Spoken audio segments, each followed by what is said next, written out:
5 seconds. I am thankful to you for having given me this opportunity long last to say a few words on the budget. Already much has been said, and I think the finance minister has come in for his share of congratulations as well as criticisms. So there is not very much to say, but I should like to say a few words.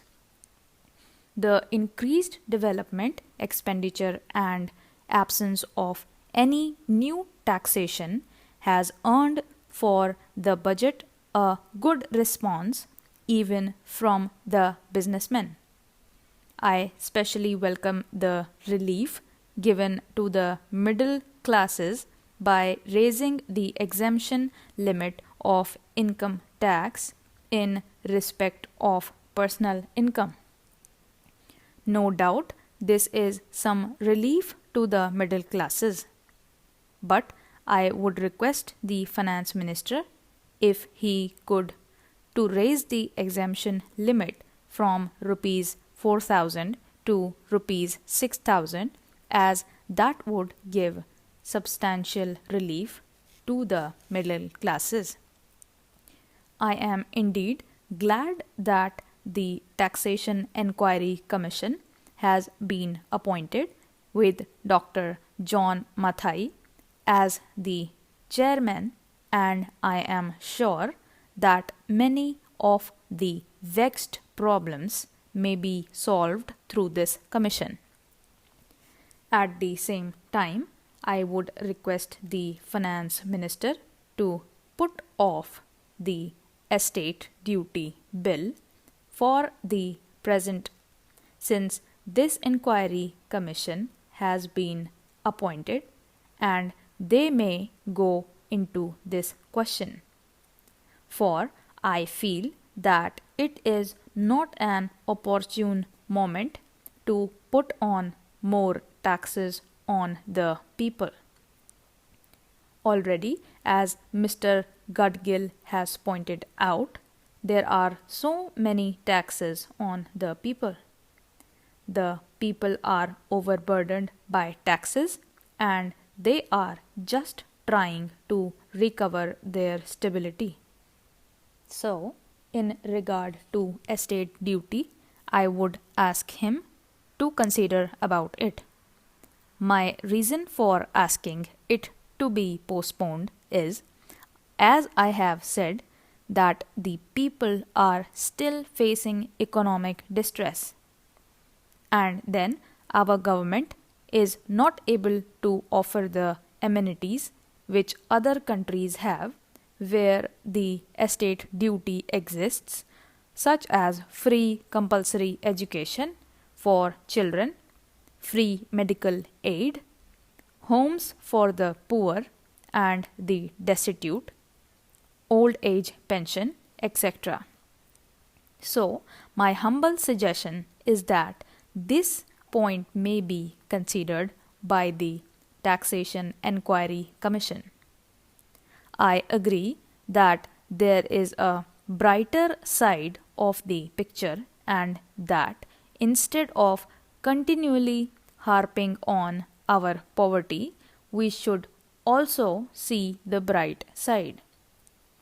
We are making encouraging progress towards laying the foundation of a welfare state. With the cooperation of all the implementation of the 5-year plan, I am sure, sir, that we should be able to lay the foundations and fulfill the dreams of India. It is indeed encouraging to know from the finance minister that there is a tendency of lowering food prices all over the world, and in that case, the prices in our country too would be lowered. Regarding defense, for obvious security reasons, I do not agree with my friends who say that the expenditure should be curtailed. It is not advisable to take any undue risks and slacken the defense arrangements. Indeed, defense is one of our valuable assets, although, strange to say, there seems to be adverse opinion in some quarters. I agree with what General Cariappa once said, that God and army are remembered only when there is trouble.